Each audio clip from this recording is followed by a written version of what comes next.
Before this, I had asked for proof of love. Do we need any further proof what God has done for us? Bible says the greatest proof for mankind is in John 3:16, as you've seen. For God so loved the world that he gave his only begotten Son, that whoever believes in him should not perish, but have an everlasting life. I would like to conclude my message. One of the greatest mistakes that we make it is that we measure God's love for us by our present circumstances. We reason that if things are going bad for us, then God must really hate us. But if all is fine and we are happy, then God must really love us. We also usually assume that God works only through successes and not through our weaknesses. The truth is far from that. In fact, the circumstances are constantly changing, but God's love is unchangeable. Circumstances could be changing, but God's love will not.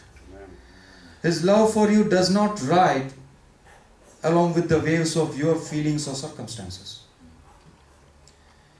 So in my conclusion, I wish to ask some questions to introspect ourselves.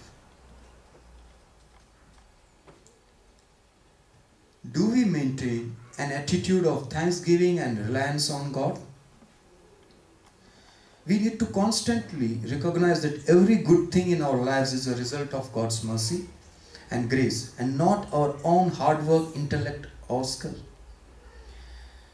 1 Corinthians 4:7 says, "What do you have that you did not receive? If you then received, why do you boast as if you did not receive?" We should also ask, do we humble ourselves even after receiving richness, wealth, and success?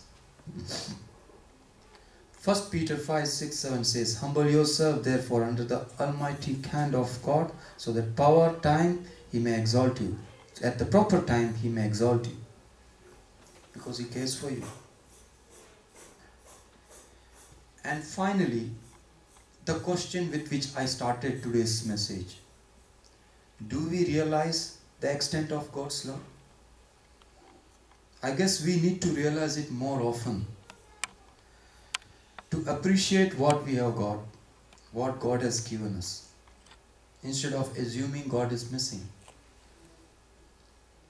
Remember, we ought to receive a kingdom which cannot be shaken, and we ought to show gratitude by which we may offer to God an acceptable service with reverence and awe. With this, I would like to conclude my message. God bless you all. Amen.